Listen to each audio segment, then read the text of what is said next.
Mateo capítulo 11, a partir del verso 7.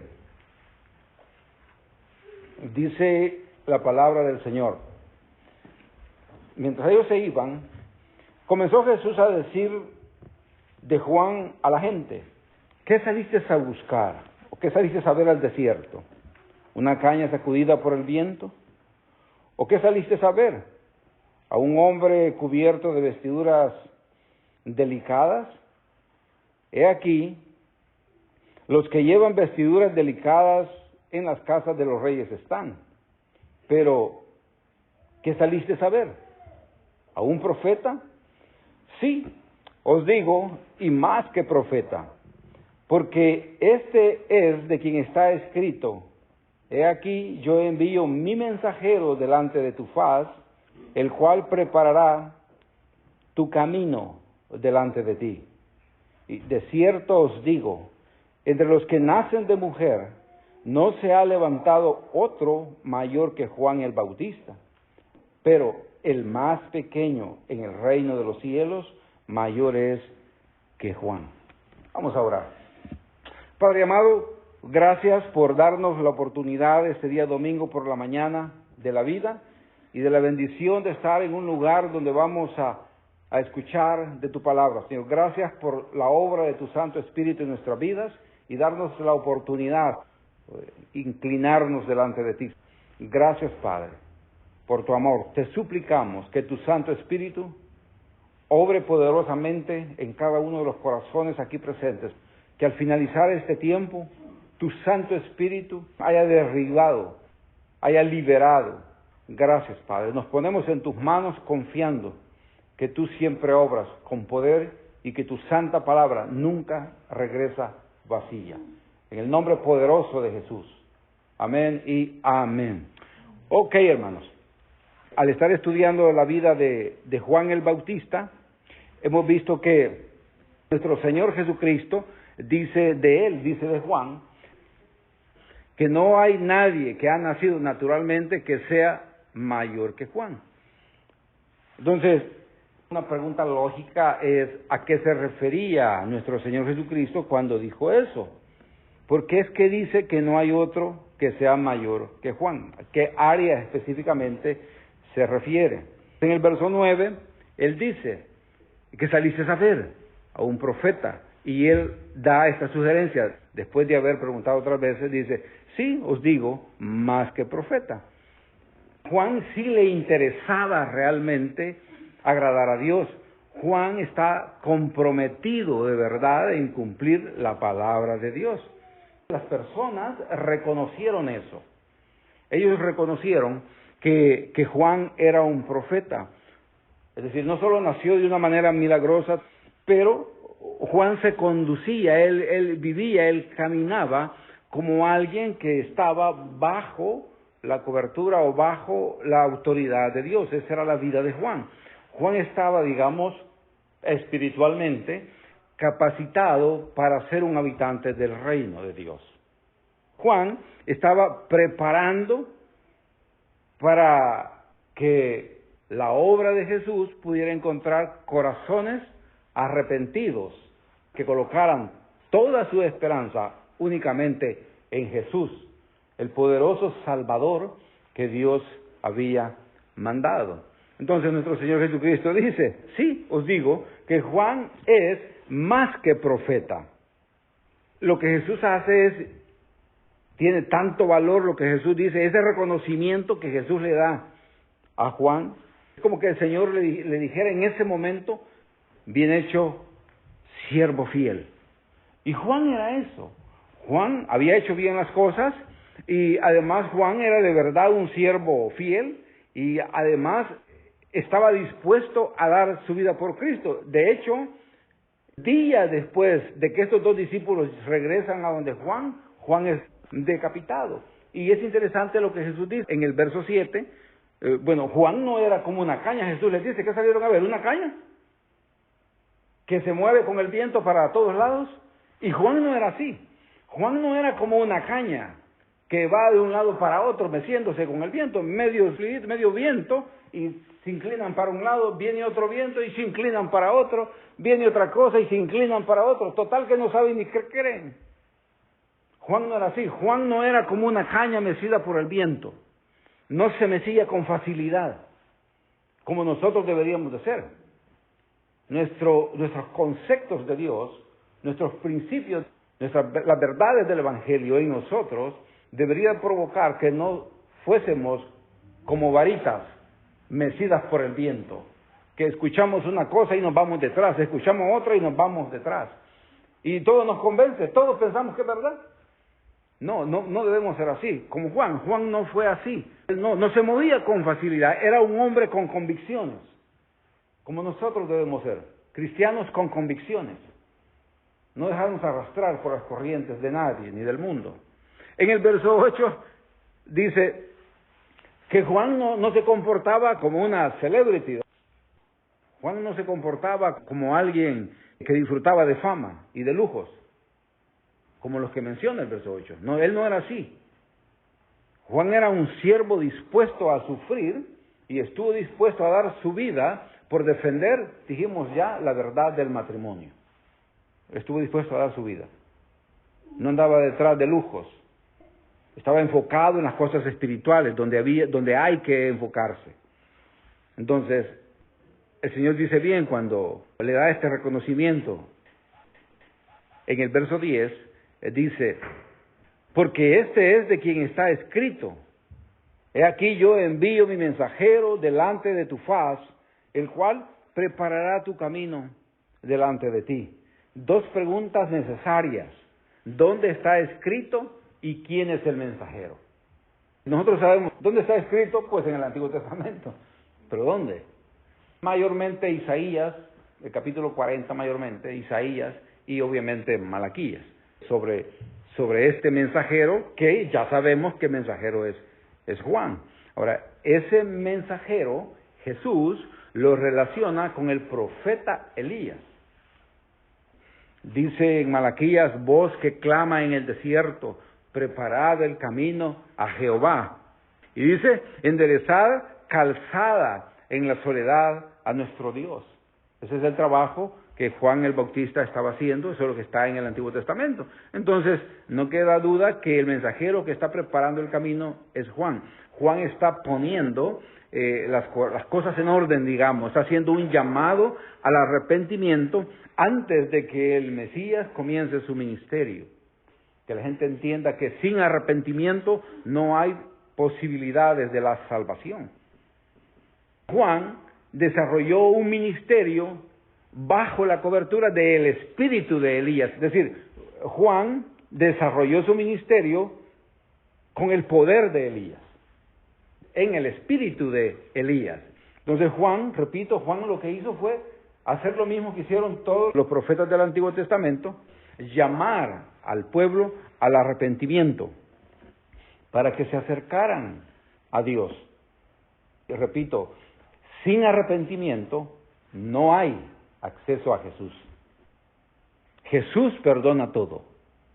Y gracias a la obra de Jesús es que nosotros, los seres humanos pecadores imperfectos, es que podemos encontrar salvación, redención, una vida diferente, una vida transformada. Pero todo comienza con arrepentimiento. Si no hay un genuino arrepentimiento, entonces no hay una salvación genuina.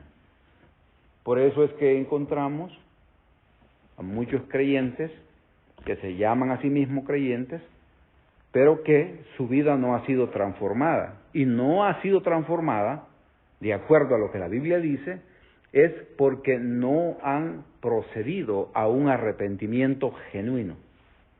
Siempre que una persona entiende su falta y la confiesa al Señor, Dios coloca su Santo Espíritu en el corazón de esa persona y el Santo Espíritu lo guía a tener una vida de santidad para que su arrepentimiento dé frutos dignos de arrepentimiento. En el verso 11 dice, de cierto os digo, entre los que nacen de mujer no se ha levantado otro mayor que Juan el Bautista. Pero dice, el más pequeño en el reino de los cielos, mayor es que Juan. declaraciones aquí bien claras. Primero dice que nadie es más grande que Juan. Pero el texto tiene una serie de detalles. Lo primero es, usted ya se preguntó por qué es que a Juan le dicen el Bautista. Y entonces hay dos opiniones. La primera opinión, la más común, es el término ese de bautista surge por lo que él hacía, que es bautizar. Esa es la respuesta más común. Hay otra razón, que es donde realmente descansa el término bautista, utilizado para Juan, y es que en el bautismo lo que hay es una declaración de la fe. Cuando una persona se bautiza, lo que hace es declarar su fe. ¿Y cómo declara su fe? El bautismo representa la muerte, la tumba y la resurrección. Eso simboliza el bautismo. Entonces, el término bautista en Juan tiene que ver con eso. Tiene que ver con el final del ministerio de Jesús, con su muerte, con la tumba y con su resurrección. Ahora, alguien podría decir, bueno hermano, esa es una interpretación. No, esa no es una interpretación, esto es lo que Jesús dijo. Busque Lucas capítulo 12, verso 50. Jesús está al final de su ministerio, en ese momento. Y Jesús habla del bautismo de Él, pero no se refiere al bautismo de agua, sino que se refiere al final de su ministerio. Dice el verso, de un bautismo tengo que ser bautizado. Y Él ya había sido bautizado, ahí está al final del ministerio de Jesús. Dice Él, de un bautismo tengo que ser bautizado, es decir, en el futuro. Está al final de su ministerio. Y luego dice, y cómo me angustio hasta que se cumpla. ¿De qué está hablando? De su muerte, del sufrimiento, de la tumba y obviamente de su resurrección. ¿Y qué palabra utiliza? Bautismo. ¿Tiene sentido esto? Sí tiene sentido. Porque la palabra bautizo se utiliza, los que tiñen telas utilizan esa palabra en griego. Está la tela y está la pila, donde está el tinte. Agarran la tela, la meten en el agua, la sumergen completamente y cuando la sacan, la tela sale de otro color. A eso se le llama bautizo. Entonces, cuando se aplica eso al bautismo de nosotros, las personas, pues es exactamente eso. El simbolismo es inequívoco aquí. Es precisamente lo que significa. La persona muere en sus pecados, cuando está sumergido bajo el agua, está muerto en sus pecados, como viejo hombre, pero luego Dios lo resucita, lo saca como una nueva criatura para vida eterna. Eso es exactamente lo que el bautismo es. Entonces Juan está anunciando eso en el título que lleva en sí mismo. En el Nuevo Testamento el bautismo es una muestra de que he sido perdonado.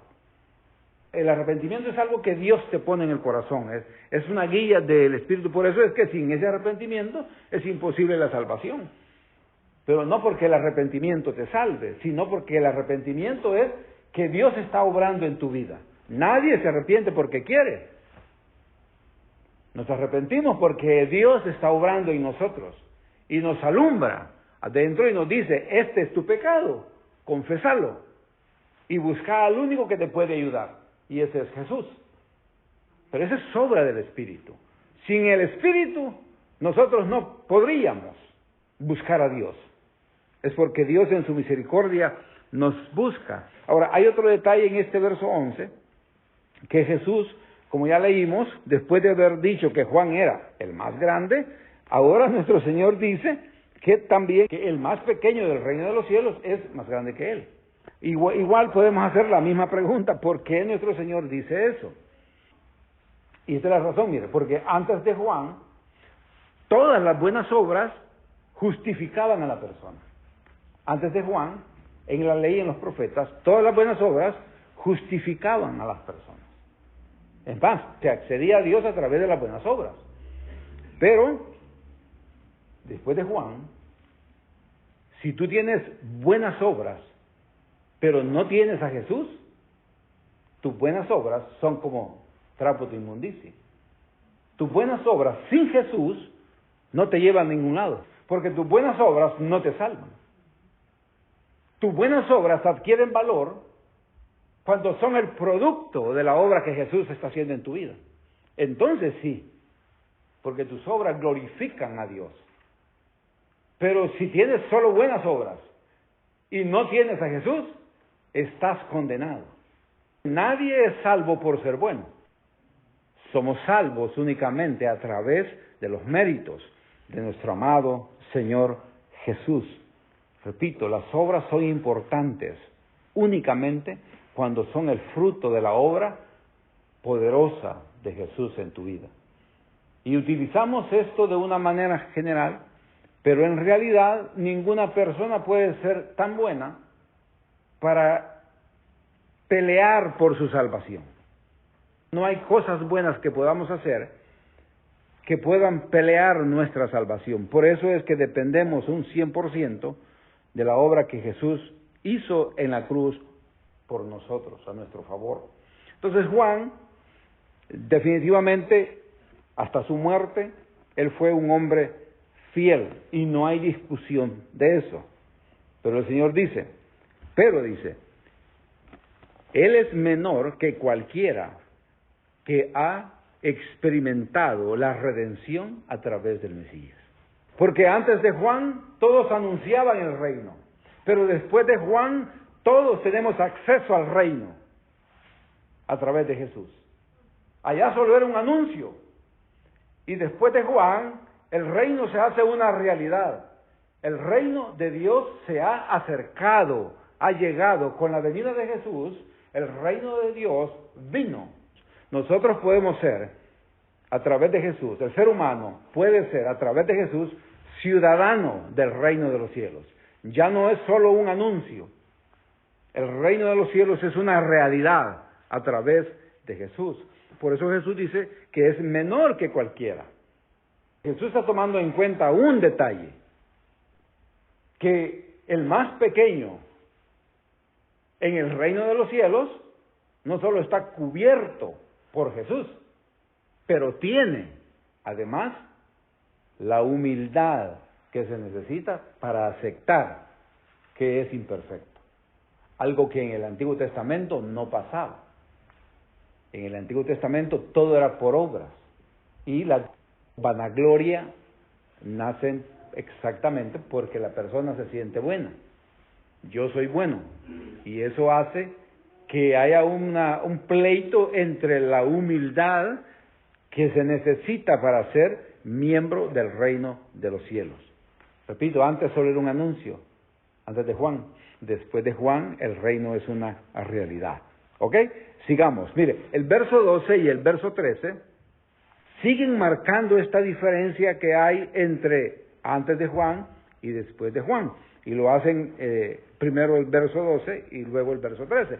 Dice el verso 12, desde los días de Juan el Bautista hasta ahora, el reino de los cielos sufre violencia y los violentos lo arrebatan. Aquí está hablando después de Juan.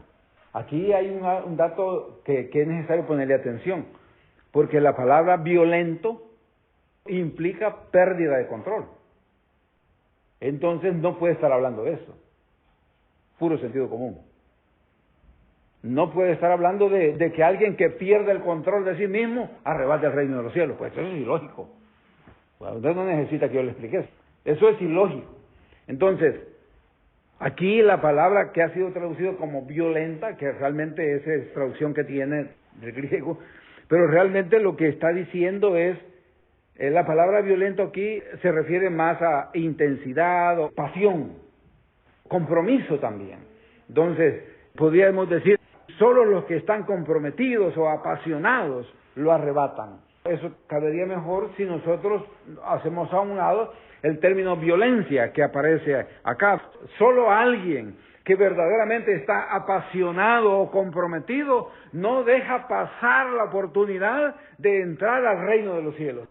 Solo alguien que de verdad está apasionado, que está comprometido, que es un intenso pues con las cosas de Dios, solo ese no deja pasar por alto la oportunidad de entrar al reino de los cielos.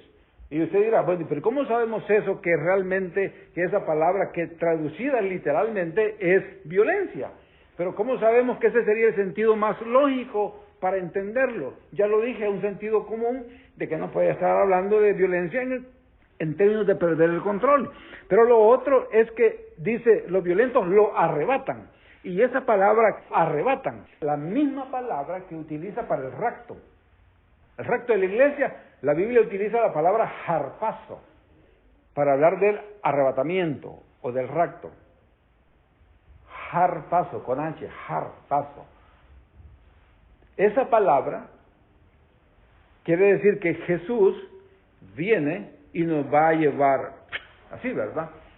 Con pasión, con intensidad, con compromiso. Esa es la idea que tiene eso. Entonces aquí es básicamente lo mismo. La palabra no es violencia de pleito, de perder el control, sino de alguien que está apasionado, que no es un simple, hagamos eso, no, sino que le pone toda, como dice el señor aquel, la injundia, le pone toda la gana para hacerlo. A eso se refiere la palabra aquí, violencia. Entonces, luego, el verso 13, antes de Juan, dice, porque todos, oiga, ¿cómo dice?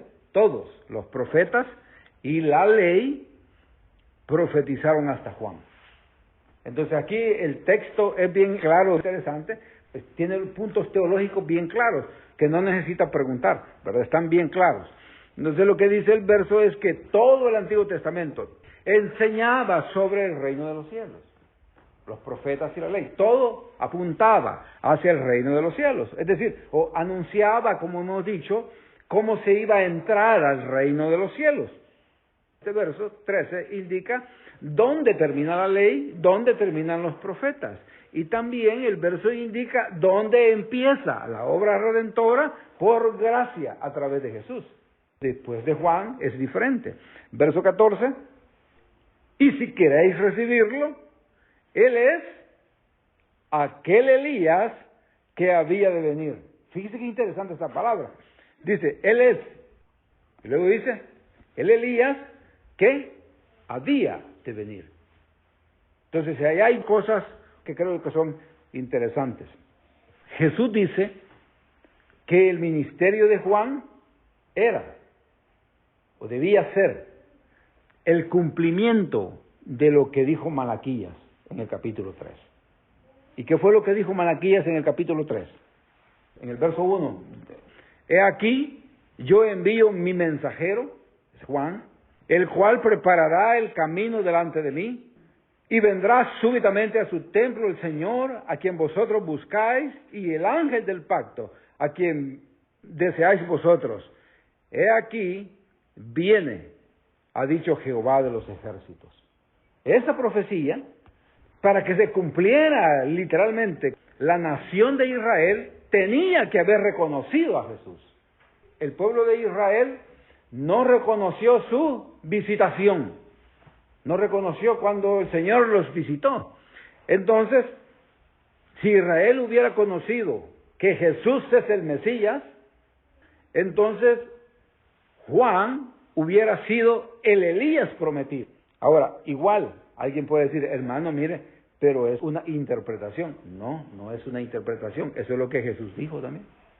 Está en Mateo, busque Mateo capítulo 17. Eso que yo acabo de decir no es una interpretación, eso está en la Biblia. Mateo, en el capítulo 17, verso del 10 al 13. Dice el verso 10 de Mateo 17. Entonces sus discípulos le preguntaron diciendo, los discípulos de Jesús le preguntan, ¿por qué pues dicen los escribas que es necesario que Elías venga primero? Venga primero de qué? Antes de Jesús, antes del Mesías. Eso es lo que están diciendo. Entonces el Señor les dice, respondiendo Jesús les dijo, a la verdad Elías viene primero y restaurará todas las cosas. ¿De qué está hablando Jesús ahí? De la segunda venida de Jesús. Luego dice en el verso 12, dice, Mas os digo que Elías ya vino y no le conocieron, sino que hicieron con él todo lo que quisieron. Así también el Hijo del Hombre padecerá de ellos. ¿De qué está hablando ahí? De Juan el Bautista y de la muerte de él.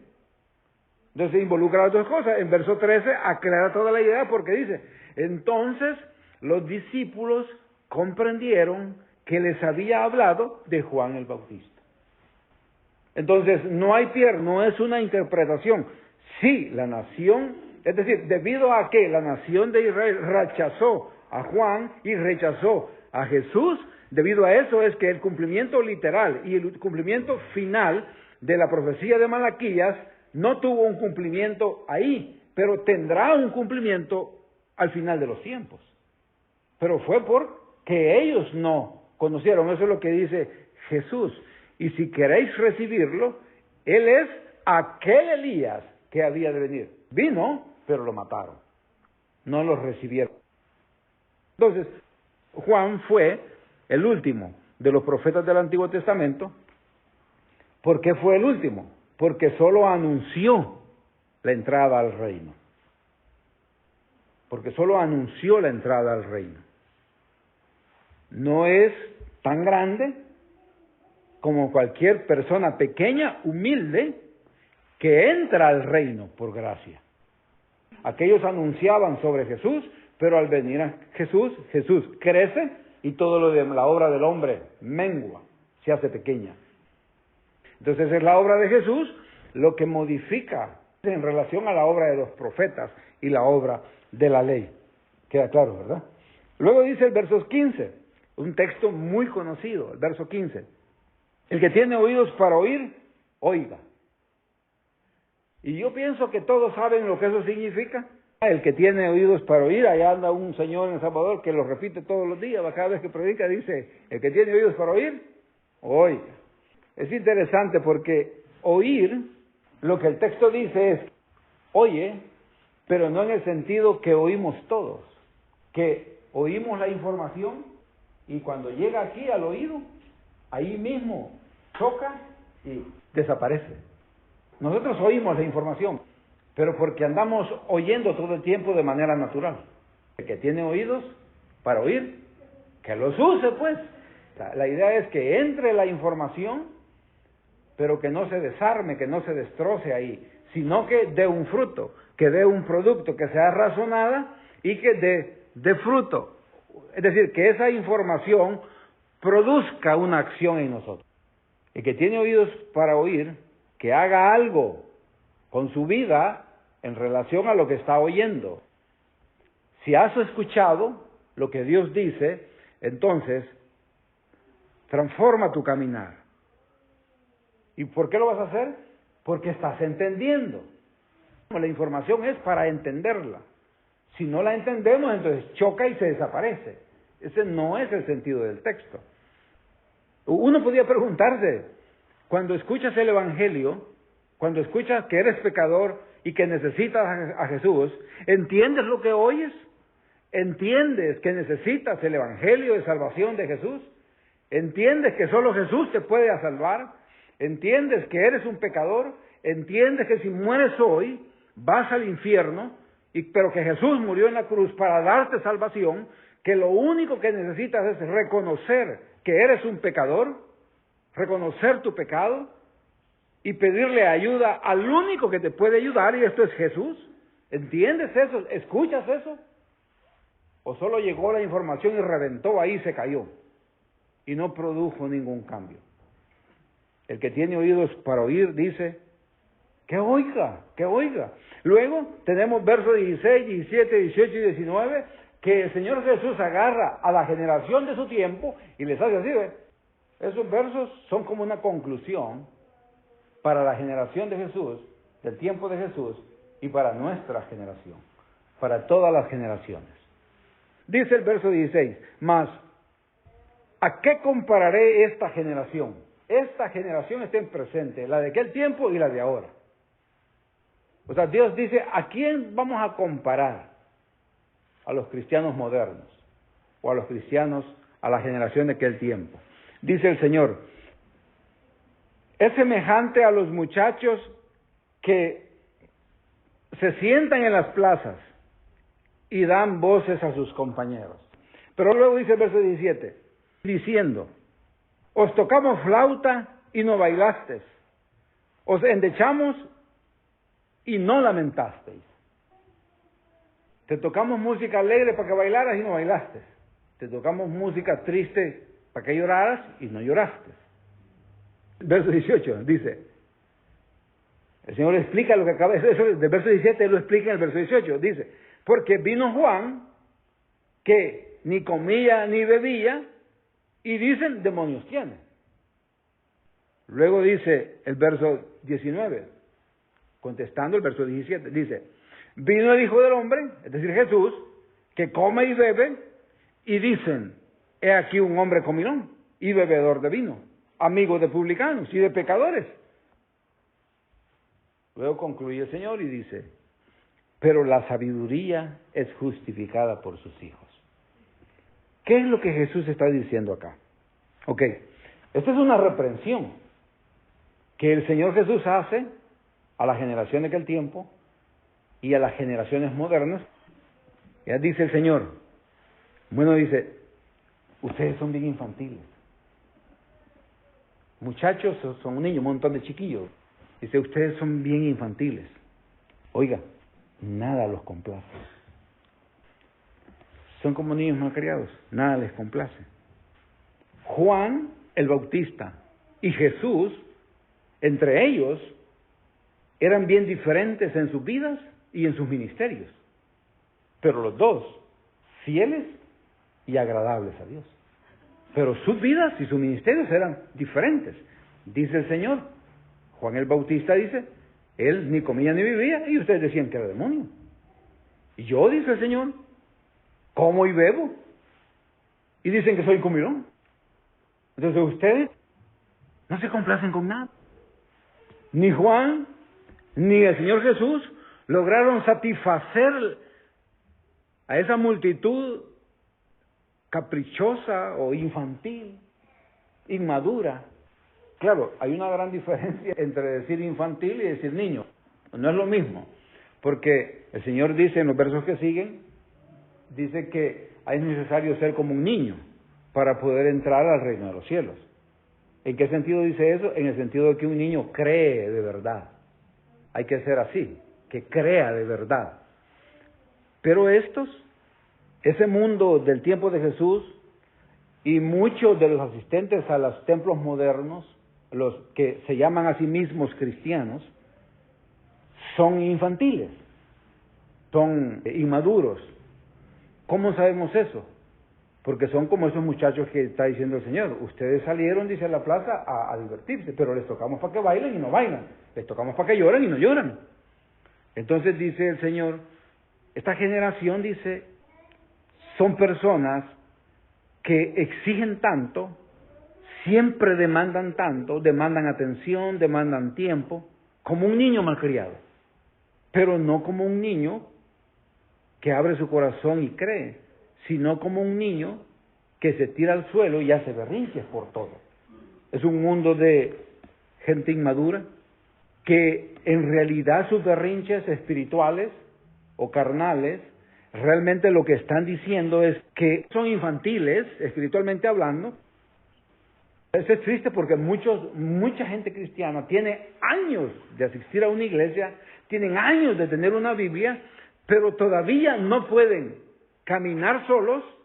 Hay muchos cristianos que creen que hay que llevarlo de la mano. O sea, son como niños. No es fácil satisfacerlos. Se molestan por todo. No pueden comer solos, no pueden caminar solos. Como dice la Escritura, debiendo ser maestros, ¿qué son? Niños. Y son fluctuantes. Son como las varas que van para un lado para otro, que el viento las sacude para todos lados. Son como los que creen que tienen fama. En realidad lo que está pasando con este tipo de cristianos, que debiendo ser maestros, lo que son infantiles, espiritualmente hablando, realmente lo que está pasando es que ellos rechazan tomar con seriedad todo lo que tiene que ver con la vida cristiana. ¿Cómo rechazan tomar con seriedad las cosas de la vida cristiana? No tienen ni quieren ninguna responsabilidad con Dios, ni con la iglesia. Ese es realmente el problema. O sea, no quieren ni bailar ni llorar. Y les tocan para que bailen y no bailan, les tocan para que lloran y no lloran. Siempre quieren más. Eso es lo que el Señor les está diciendo, eso no me lo estoy inventando yo. Eso es lo que el Señor, solo les estoy explicando lo que el Señor les dice. El Señor les dice, ¿a qué compararé esta generación? Es semejante a los muchachos, o sea, a los niños, que salen, se sientan en las plazas y dan voces a sus compañeros, ¿qué hacemos? ¿Qué hacemos? ¿Qué hacemos? Y luego dice, os tocan flauta y no bailan. Y después dice, os endechamos y no se lamentan, no lloran pues. Se muere alguien y no lloran, dicen, ven comer y no les da hambre. Eso es bien raro, pero esto es lo que el Señor les dice. Y Él hace la comparación, vino Juan y da, vengo yo y da. Y el Señor les dice, ok, aquí está todo. Pero la sabiduría, para el que verdaderamente quiere un compromiso con Dios, la sabiduría, dice Él, justificada por sus hijos. Es decir, los hijos de Dios de verdad siempre van a tomar un compromiso real, la vida cristiana con seriedad, van a aprender a caminar y en vez de estar esperando que alguien los lleve, van a llevar a otro de la mano. En vez de buscar que alguien lo aconseje, van a aconsejar a alguien. En vez de dar que ¿por qué no me llamó? Van a llamar a alguien. Usted sabe que hay gente que si uno no le llama, no vienen a la iglesia. Y yo soy convencido de una cosa, que al creyente no hay que hablarle para que venga a la iglesia. Hay que hablarle al que no es creyente todavía. Pero el creyente, ¿cómo le va a decir a usted a un creyente, anda a la iglesia? Para mí ese es un sinsentido. ¿Cómo yo le voy a decir a un bailarín bailar? ¿Cómo pues? Si eso es la práctica común del creyente, ir a la iglesia. ¿Se me olvidó? ¿Cómo que se me olvidó? Y entonces pues, ¿sé cada cuánto lee la Biblia? Cuando lee la Biblia no se acuerda que es cristiano. No, es un sinsentido completo. Aquí sí, como dijo el Señor, el que tiene oídos para oír, que oiga. Pónganse en pie, vamos a orar.